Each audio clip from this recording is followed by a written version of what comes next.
Today I will be reacting to a debate between Destiny and Just Pearly Things about Andrew Tate. Do you think that Tate, who has taken the internet by storm over the last 6-12 months, do you think he's a net negative or a net positive for society and specifically young men? What do you think, Alex? I would say net positive overall. Net positive. Yeah. Why? There's some things he says that are a little cringe that I disagree with, but overall about like making men more masculine, taking accountability, working out, getting your finances in order, those are all good messages. Fully agree. How about you, Pearl? You've interviewed him, you sat with him, you're the last one of us to actually see him in the flesh. Net negative or net positive for society? I would say net positive. I think most of his message is about self-improvement. I agree. So yeah, I would say net positive. Like, but it's easy to call him a chauvinist and Okay, so it sounds like everyone is on the same page thus far that Andrew Tate is a net positive in society. I guess I'll share my stance on that question. I think Andrew Tate is a complicated figure based on the interactions I've had with people in real life, particularly men. Most guys are neutral about Tate, if not slightly sympathetic to his cause. Tate does put out some positive messages about, maintaining your physical health and not suppressing your masculinity just because we live in a society that demonizes masculinity. However, I'm less worried about what Andrew Tate says versus what he represents. If you just look objectively at his rise and the things he's done to garner power, status, and prestige, some of those dealings have been super shady, right? Like starting a webcam business that is predicated on deception, where you have these women on camera engaging in like sexual behaviors while you pretend that you are the girl in the video typing to the guy. I've also seen clips where he admits to lying to women about the percentages they were getting from their work. And then I've also heard him say things like, my girl can't go out without me. If she wants to go to a club or a party, I'm coming because she's mine. And then he gives this weird example where he compares women to cars and he says, would you ever leave your car parked outside in the middle of the night where somebody could come through and steal it? And it's like, okay, dude, there's a difference between being protective and being possessive. You are advocating for possessive/controlling behavior because you're afraid that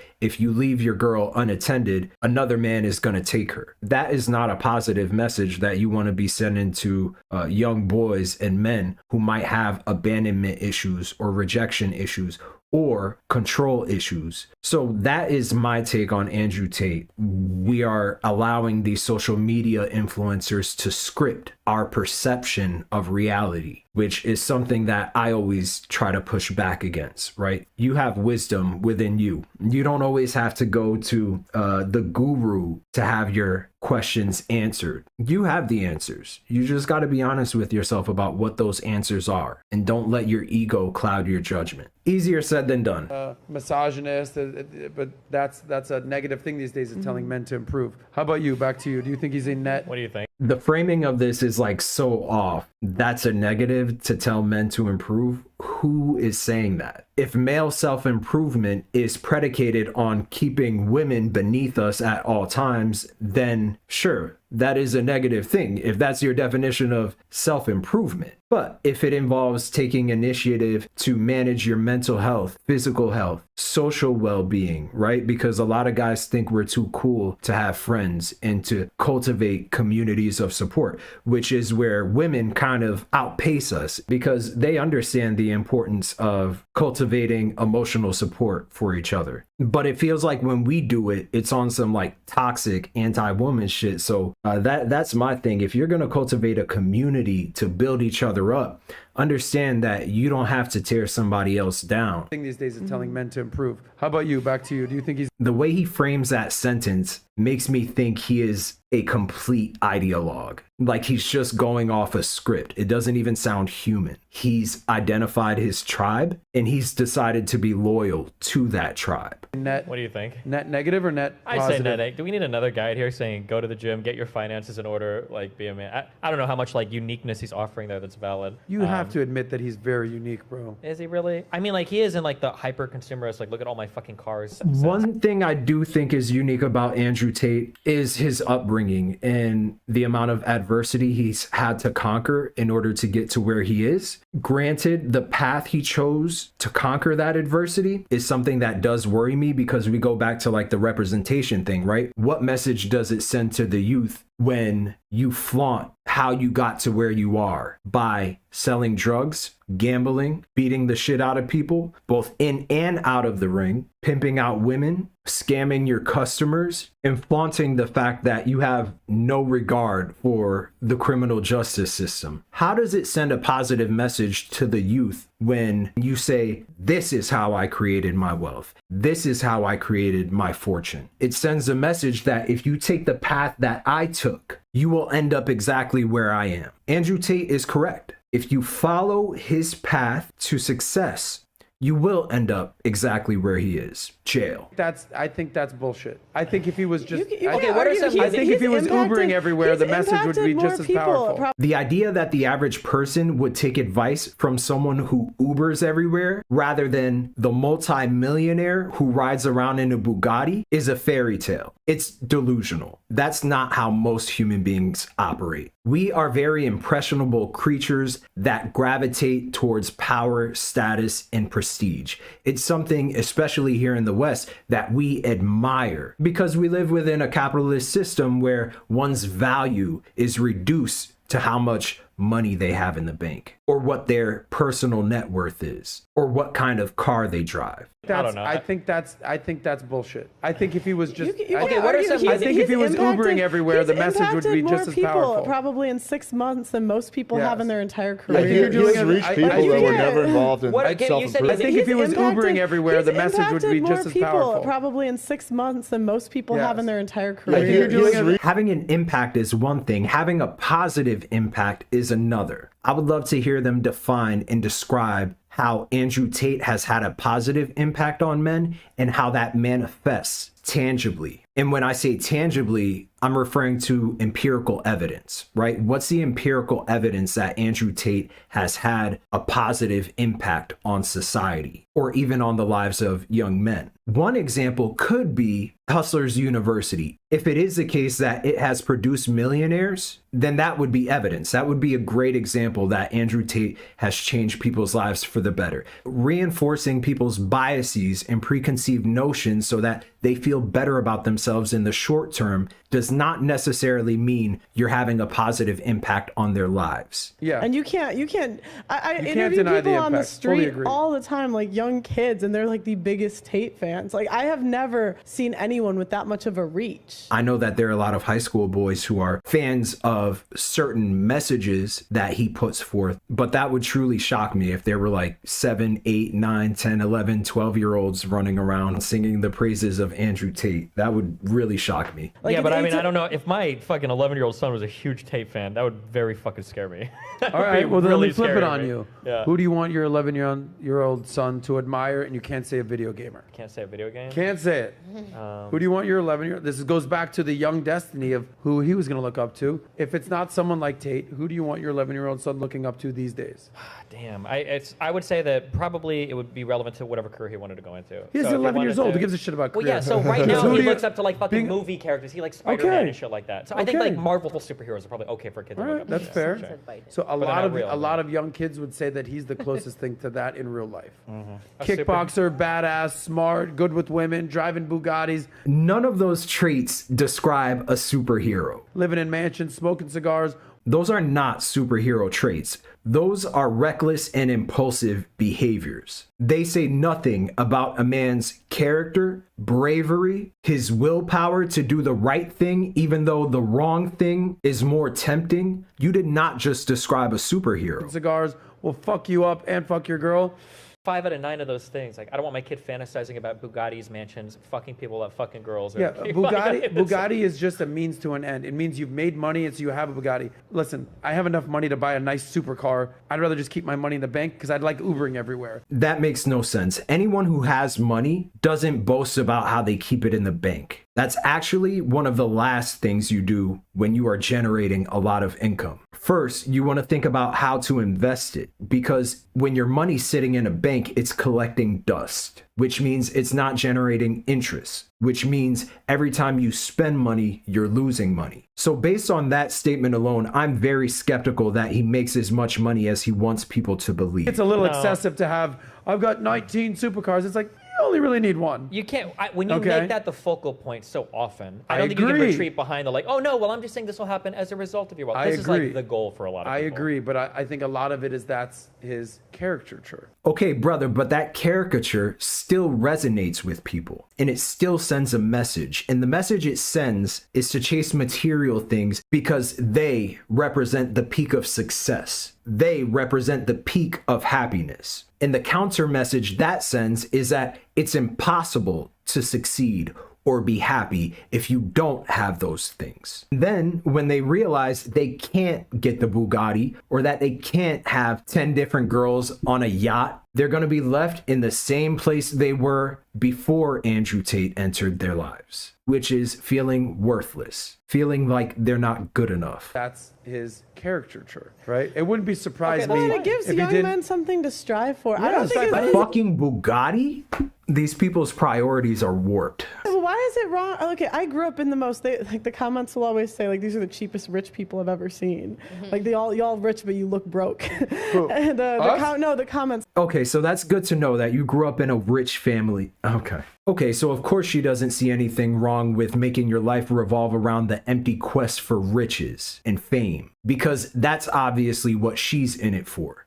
Having a Bugatti does not mean or make you a better person. It doesn't make you more courageous. It doesn't make you more compassionate. It doesn't make you more of a leader. It doesn't make you stronger. And it doesn't make you smarter. But you look broke. And the comment section, my family. Like I grew up around frugal rich people. Like I understand the concept, but it's just like, why is it bad for men to want to strive to have 20 supercars? Because putting you in a mindset where you think that material things are going to improve your life, like spiritually, or improve your life in like a holistic, like psychological sense, it's a path that I've watched so many people go down before. You spent the first half of this program. It's not to say that's the only thing, but can't you acknowledge that? It's very difficult to have conversations with people like her because she applies double standards. Whereas she wants you to give her the benefit of the doubt. She wants you to be charitable in your interpretation of what she's saying. She wants you to meet her in the middle, but she's not willing to extend that same grace. That's the type of person she strikes me as. But can't you acknowledge that there is some benefit in striving to make a lot think No, never. Yes. I don't think if you're selling Really? to a young man ever, it would never be like, if you do this, you can have a supercar. That would never be part of your talking points. I act like you're talking to someone that has nitpicking. Hold on. This is nitpicking. Yes. over Yes. I mean, this is like half of the fucking videos that circulate with him on the internet. Is like, That's his trademark. He has like, too much, look at my much stuff that he talks about. For some reason, I'm like obsessed with this straw man argument thing because you've used it a few times. She makes a good point. There are a lot of things that he talks about, but the messages that penetrate his audience the most revolve around putting women in their place, getting ahead by any means, even if it means stepping on the next person, and having sex with as many women as you can find. Those are the messages that hit the most. There's a reason why "what color is your Bugatti" is the most popular catchphrase you hear from Andrew Tate fans. It's not go to the gym. It's not take care of the people around you. It's not manage your mental health. It's what color is your Bugatti. And I'm sure he does advocate for people to go to the gym, take care of the people around them, and manage their mental health. However, the way he communicates his message is so divisive that a lot of people miss out on those gems. And that's what I'm concerned about. See, I'm not one of those people who thinks Andrew Tate is all bad. Andrew Tate is a net negative on... Well, I do think that. For some reason, I'm like obsessed with this straw man argument thing because you've used it a few times. This is literally Hear what he me talks out, about. bro. I'm hearing you. You Go. only can talk at one time. Okay. You're talking to somebody that doesn't have a car Okay. because he doesn't want to fucking drive, and I like being Ubered around. But I could buy a Maserati for $100,000, no problem. But I prefer not to. I doubt it, bro. I don't know what this guy does for a living, but I don't know.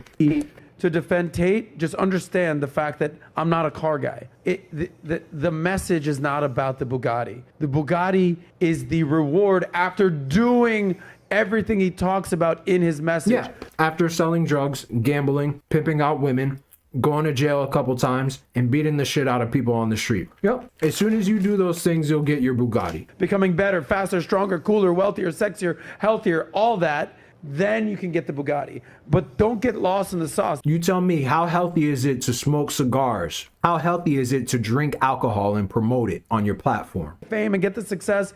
If you want to go buy a fucking what color is your Bugatti, go for it. Or buy 19. But to say, oh, Tate, he's got a bad message because of the Bugatti, that's the carrot at the end, like to like motivate you, but that's not the reason that you're in the gym every day. That's not the reason that you're working your ass off. That's not the reason that you're trying to improve. It's like, that's why I was saying it's like a straw man argument that it's all about material. It's not. That's like the payoff at the end. But like the essence of what he's doing is male self-improvement. And I think you would agree with that, no? That's the biggest cope I've ever heard in my life. Cope? Yeah. Cope. That was that so mean? much cope. Cope of what? Where are the videos showing that, like, if you live like a fulfilling life, this is what awaits you at the end? Maybe it's a happy marriage. Maybe it's like good friendships. Like maybe it's like a family that you love and care for. Maybe it's like participation in your community. Yeah, but if you're talking to an 18-year-old kid, what's care your about family? that. What are you talking about? They want to fucking fine. get laid That's and get okay. paid. Sure, that's that's it. fine. You sound But like a girl. If get laid He and get sounds like a paid, girl? That's like what girls say. if- Are you calling Destiny No, a girl? these are the Christian conservative values that you guys hide behind when you want clicks, but none of you actually give a fuck about. Okay, this is what they actually talk about. Christian, If you've ever been when in a have you church your ever heard entire me talk life, about okay? Jesus? When I don't say even you talk- guys, I mean red pill in general, are all What doing are this you- Christian I'm aesthetic. not a okay? red pill What are guy. you I talking interview a about? lot of red pill. You're talking about fulfillment, self-improvement, all these things, okay? I've If never your even eyes, talked about religion. if you're trying to sell somebody a car at 18, and that's where the focal point is, 19, 20, 21, do you think that magically at 25 they're gonna be like, oh shit, I've had my eyes on the car the whole time, but like, man, I've got like a lot more fulfillment in my life now. Like, Yeah, that's not dude. gonna happen. I used to want to fuck a million girls and I have a girlfriend. Like, yeah, of course. Your attitudes change as you get older. He's preaching traditional masculinity, which is attractive to a lot of men. It's like the James Bond type of fandom. The shit he preaches is not traditional masculinity. He preaches primitive masculinity, where you act like a fucking barbarian and you don't take initiative to control your temper, to control your impulses, to make moral Bond decisions. type of fantasy. It's like, yeah, good with girls, good at fighting, have a nice car. But yeah, you get at some point where you experience that and it gets old. And maybe you do settle down. Those things are not inherently masculine, bro. Maybe you do settle down. Or maybe you don't. I've just, But what I've you're had it in saying my is not gonna family, sound I've seen sexy it to personally. There anyone. are so many people that fall down the consumerist hole. I've seen it happen time and time. Yeah, that would be like my family. one criticism of But Andrew if you, Tate too. well, but that is like his major fucking I don't selling think point, and that's so. what Adam is defending. Yeah, it's like, look at the cars, like the car's the prize. No, but I eventually, don't think- you'll get the car as a But result of doing Destiny, all those that's other why things. I said that I'm not a car guy, so I can't be defending Yeah, getting because a car. you're trying to put yourself on Because- trial to defend his person. But I'm not No, attacking you. but what I'm saying is, it's easy. This is what I was saying with the straw man. It's easy to take his message and be like, he's just all about materialism and Bugattis, when that's not the message. It's work harder, get better, and once you do all that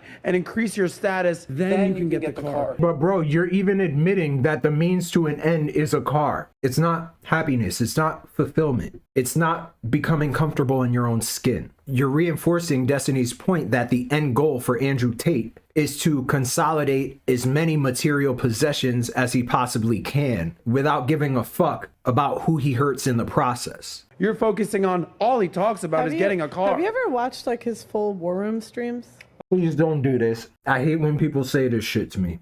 Did you read all 5 of Jordan Peterson's books and watch his 5-hour interview? No, I didn't read all 5 of Jordan Peterson's books. I didn't sit through a 3-hour podcast. And if I have to sit through hundreds of hours of their content in order to find nuance in what they're saying, then how much nuance is there really? And how much do you want me to waste my time and stretch my brain in order to find it? War Room streams, no, but I've seen like some of his long form content where he's Okay, talking so but you've never watched like a full War War Room stream. stream. Okay, you're saying that like you're making a point. What's your point? I'm so glad this video was only 7 minutes long. Okay, if you enjoyed my reaction, please comment, like, and subscribe. Let me know what else you want me to check out. Like I said, I'm on vacation, so I'll have a lot more time to watch and put out content. All right, I'll see y'all next time. Peace.